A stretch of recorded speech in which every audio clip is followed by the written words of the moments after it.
Welcome back to Revise and Resubmit, and welcome to another weekend book review. I'm Pavlov. And I'm Nikita. Okay, so get this. You've sent in like a ton of research on digital social reading. Oh, yeah. And I gotta say, I am fascinated already. I bet. It's like, you know, that classic image of like curling up with a good book, peace and quiet, all that. Right.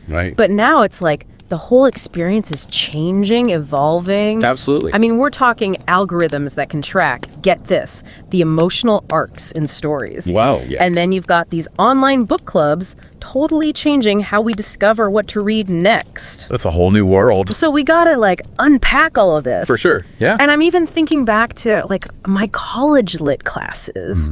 Honestly, I kind of wish we had some of these DSR tools back then. Oh, tell me about it. Imagine tackling Shakespeare with like real-time annotations from your classmates.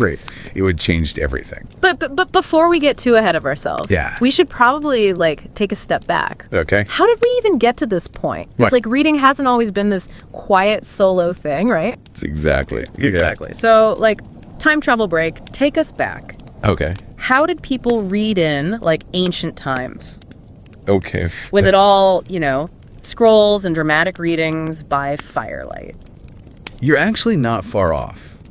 Really? For centuries, yeah. Reading aloud was the way to do it. Sure. It was a shared experience. You know, people would get together, start discussions, debates. Oh, wow. Think of it like the original book club, I like it. only without the comfy chairs and the wine. Right. Yeah. So somewhere along the line, we went from that, the lively group read aloud, Right. to this silent personal experience. Exactly. When did that shift happen? Well, with the rise of the novel, things started to, kind of change. Okay. Silent reading became more common. Mm-hmm. The focus shifted towards, like, individual interpretation. Interesting. So it's like reading went from a public performance Yeah. to this private conversation with the text. Huh. That's a great way to put it. Thanks. But then, boom, here comes the internet. And suddenly we're back to sharing our reading experiences. Exactly. But this time, it's on, like, a global scale. It really is. So it's like these digital platforms are reviving that ancient sense of community around books. Yeah, that's a great way to frame it. From like fireside stories to online forums. Yeah. But the thing is, this term, digital social reading, it feels really broad, you know? Right. We're talking about everything from like leaving a little note on your e-reader to deep diving into like the world of fan fiction. It's a huge spectrum. So how do we make sense of all the different ways people are engaging with books online these days? Well, there's a framework, actually, that Right. that breaks down DSR into these different categories. Okay. Think of it like a map Okay. to help navigate this whole new world of reading. I like it. So, for example, you've got, your basic highlighting, annotating within, say, e-readers. Right. It's like, having this private dialogue with the author. Right. You're like, yes, I agree with that point. Exactly. Underline. But then you've got some platforms Yeah. that let you actually share those highlights. Oh, that's cool. So, you suddenly stumble upon another reader who underlined the exact same sentence that like blew your mind. And you're like, whoa, I'm not alone. Exactly. It's those little moments of connection Yeah. that make DSR so fascinating. I love that. Then, you've got commenting. Okay. Which, takes the interaction up another notch. Okay. Platforms like Wattpad, for instance. Yeah, Wattpad. They let readers like react in real time. Oh, wow. Paragraph by paragraph. So it's like almost... everyone's watching a movie together. Yeah. But instead of a screen, it's a book. Okay, I have to admit, I have never actually explored Wattpad. Really? Is it mostly like younger readers? It's a mix, but yeah, very popular with teens, Okay. which makes it, a really interesting place for research. Yeah, totally. Speaking of research, you sent over this study about Wattpad They did. that used something called sentiment analysis. Yeah.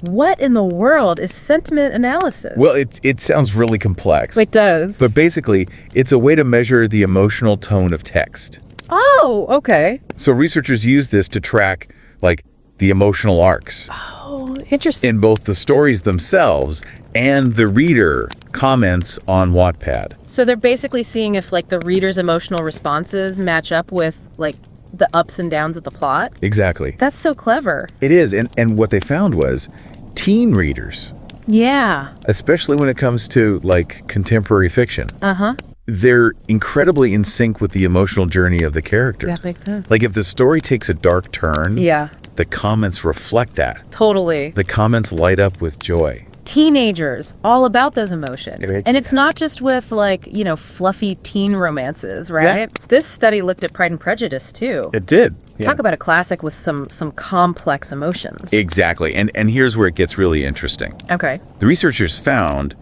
that the teen readers on Wattpad, they were actually helping each other understand Pride and Prejudice through the comments. Really? Some even took the time to paraphrase difficult passages for others. That's amazing. Talk about peer-to-peer learning. Right. What if we had that back in high school? Right. Maybe we wouldn't have dreaded Shakespeare quite so much. It really highlights, I think, the potential of DSR as an educational tool. Yeah.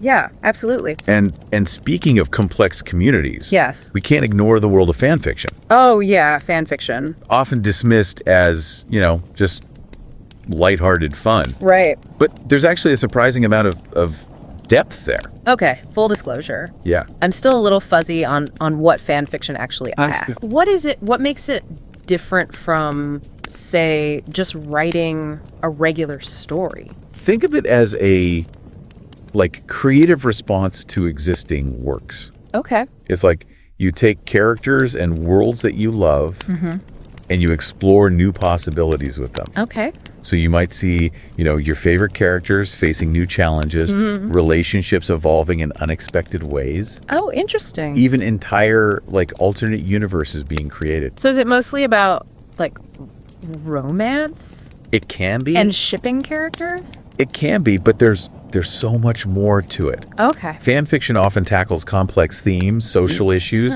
and challenges the norms of the original works. Really? It's a space where readers can, really dive deep, Yeah. explore different interpretations. But I'm starting to see why researchers are so fascinated by this. Yeah. It's like a laboratory for understanding how audiences Right. engage with stories and then make them their own. Exactly. You mentioned there's a lot of critical thinking involved. Absolutely, yeah. How so? Many fan fiction communities have these intricate systems Oh, for cool. providing feedback, engaging in literary analysis, Oh, wow. debating interpretation. So it's not just It's like a giant collaborative workshop yeah. for honing writing skills and exploring, literary concepts. That's really cool. You sent over some research on Archive of Our Own. AO3. AO3, one of the biggest fan fiction platforms out there. It is. What kind of assets did they uncover? Well, AO3 is this treasure trove of data. Okay. It gives us this glimpse into reader preferences on a massive scale. Wow. One fascinating finding is that fan fiction authors, Yeah. they're actually decreasing the gender gap Oh, interesting. compared to the source material. So female characters are often given, more agency, more complexity. Okay. They even get to be the heroes of their own stories. That's awesome. Yeah, it's really empowering.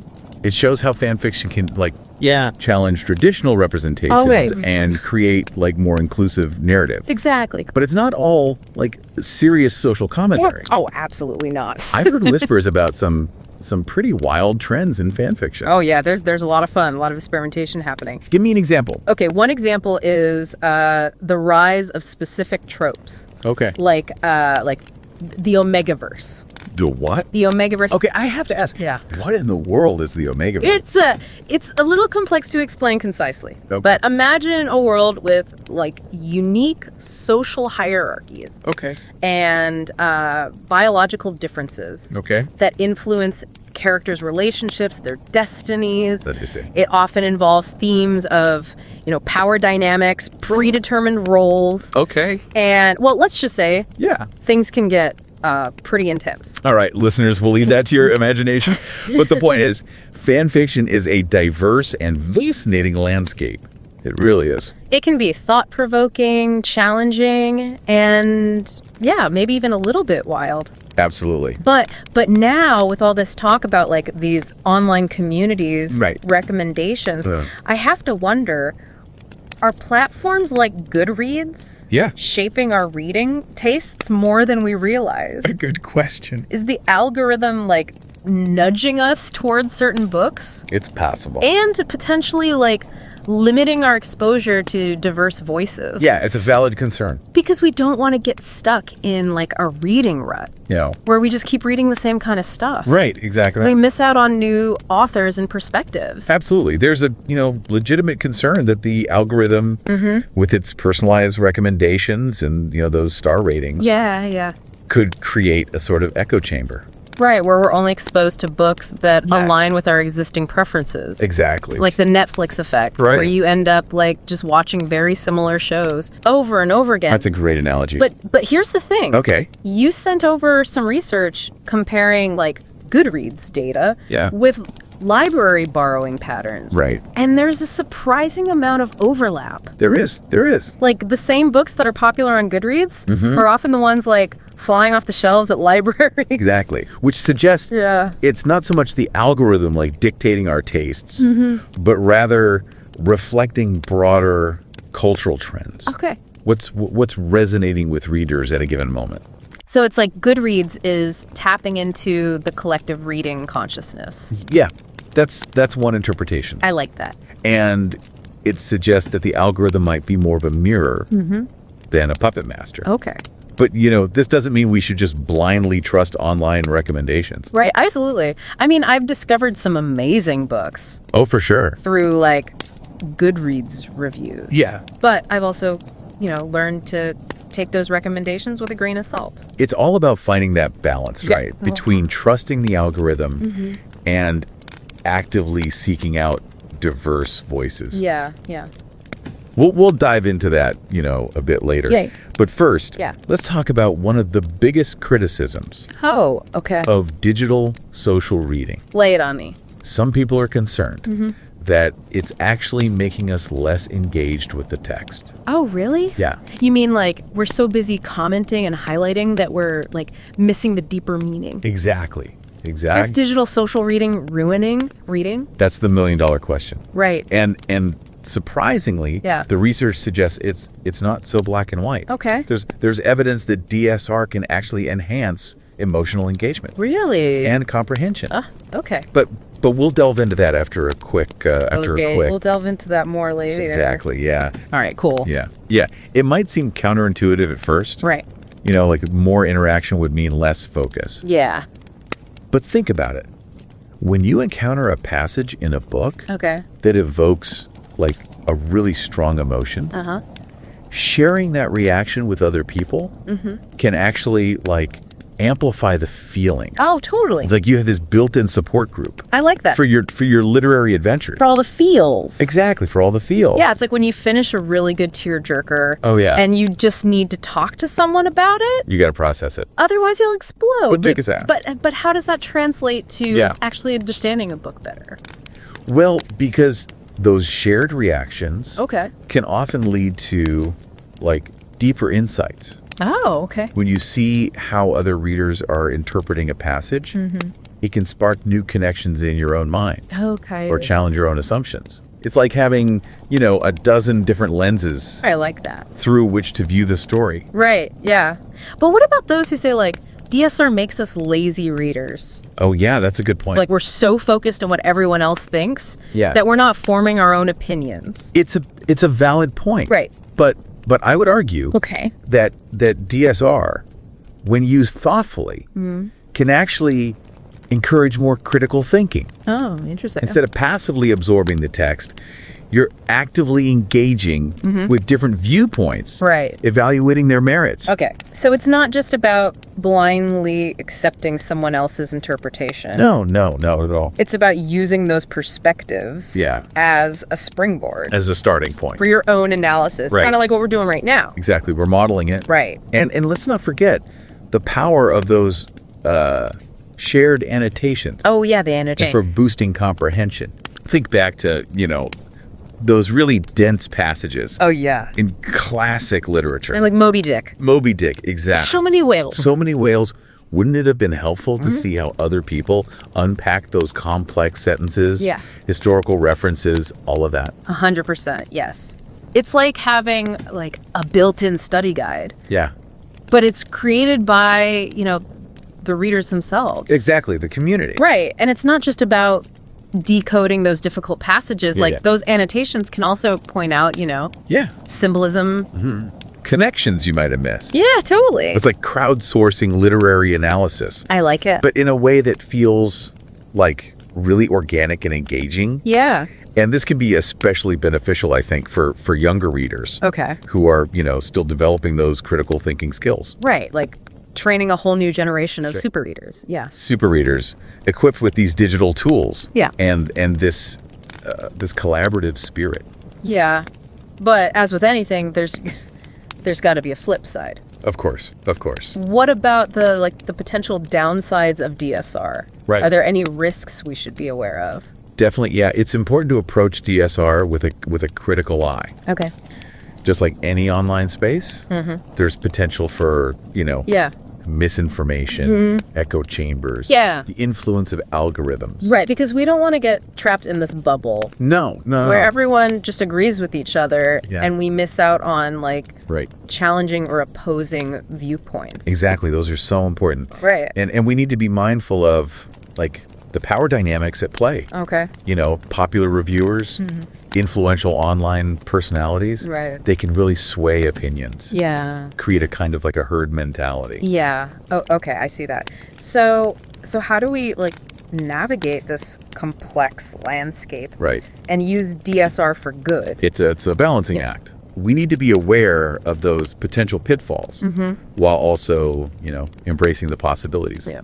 I think one key is cultivating media literacy skills. Media literacy. Need to teach readers how to evaluate sources, recognize biases, right, form their own informed opinions. So it's not just about teaching people how to use the tools. No, not just the technical stuff. But how to think critically, right, about the information they encounter online. That's the most important part. Empowering them to be discerning and responsible participants in these digital communities. Exactly. Well said. Right. And it's also about, fostering a culture of respectful dialogue. Yeah.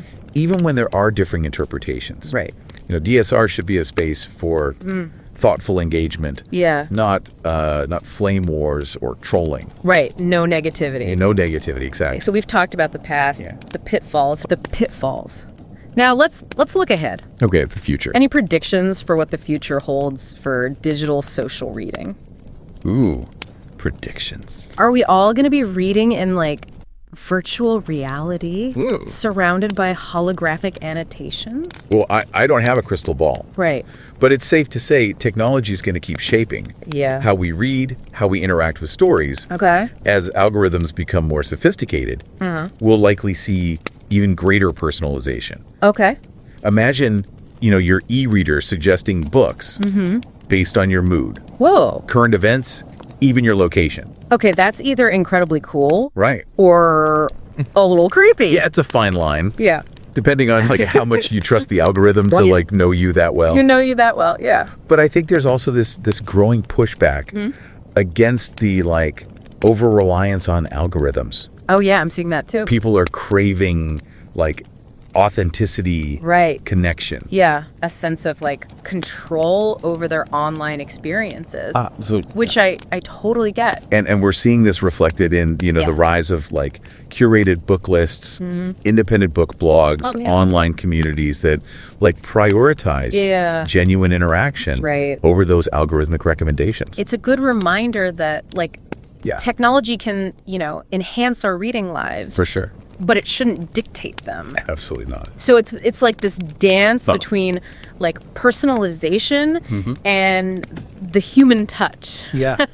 We want the convenience and the tailored recommendations. For sure. But we also want those serendipitous discoveries and those meaningful connections. It's finding that balance. Right, exactly. And that brings us back to a question we touched on earlier. How do we harness this power of DSR for good? Right. Can it be more than just a fun way to connect with other readers? Right. Can it actually make a positive impact on the world? Now, that's a question worth pondering. Yeah, I think we often see technology as this disruptive force. Right. Especially when it comes to something as traditional as reading, you know? Right, yeah, it's seen as this threat. Yeah, but what if we kind of flipped the script Okay. and looked at DSR as a way to like amplify the power of reading, I liked that. not diminish it? Yeah.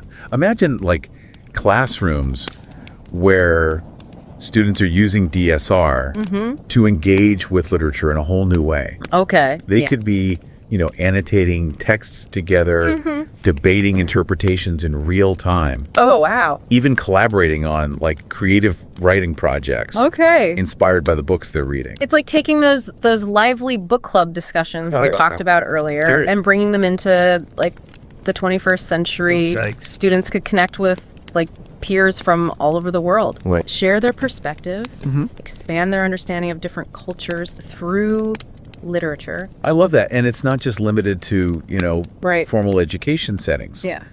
Libraries could become like these hubs for DSR, Okay. creating these online spaces where patrons can connect with other readers, discover new authors, Yeah. participate in virtual book clubs, author events, all sorts of things. I love that it's like taking that traditional role of the library as a community gathering place. Right. And just like extending it into the digital realm. Exactly, making it even more accessible. Right, exactly. And think about the potential for DSR Yeah. to like bridge cultural divides. Yeah. Readers from different countries, backgrounds, belief systems, they can connect through their shared love of stories. Yeah. Foster empathy, understanding. It's a beautiful vision. It is. It's exciting. But I have to ask, like, how do we get there? Right. That's the question. How do we move beyond like the skepticism, convince people that DSR is more than just a fad or a distraction? It starts with, education and awareness. Okay.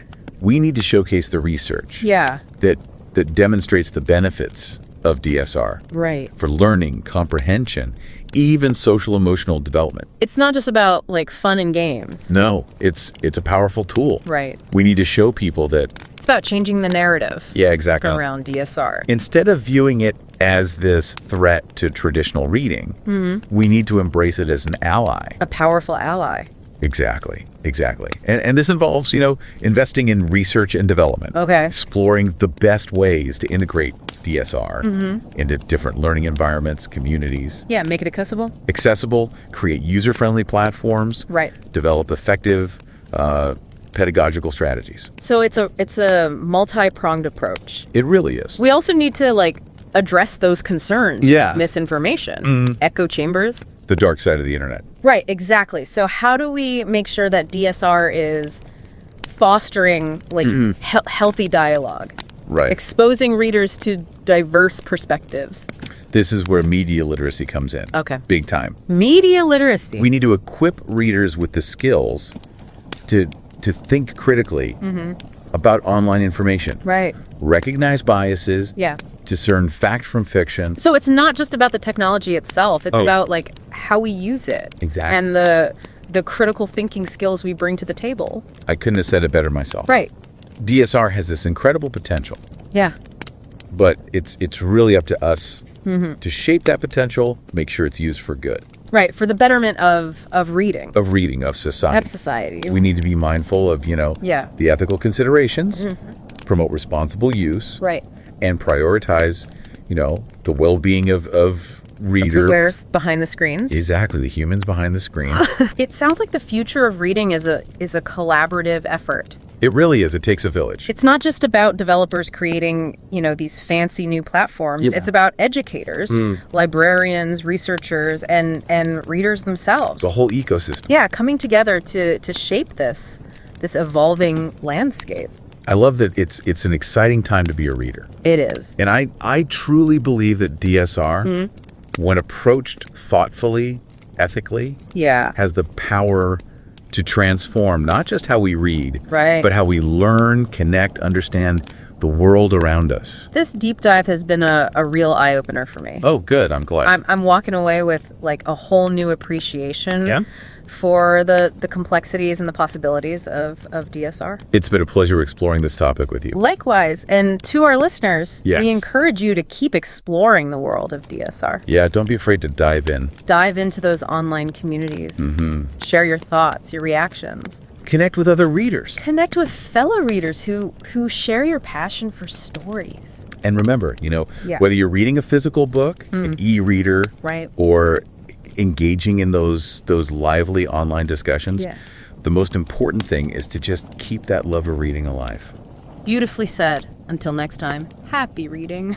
And don't forget to subscribe to Revise and Resubmit on Spotify and Apple Podcasts for more captivating deep dives like this one. And if you're enjoying the show and want to support us in creating more insightful content, consider becoming a patron on Patreon.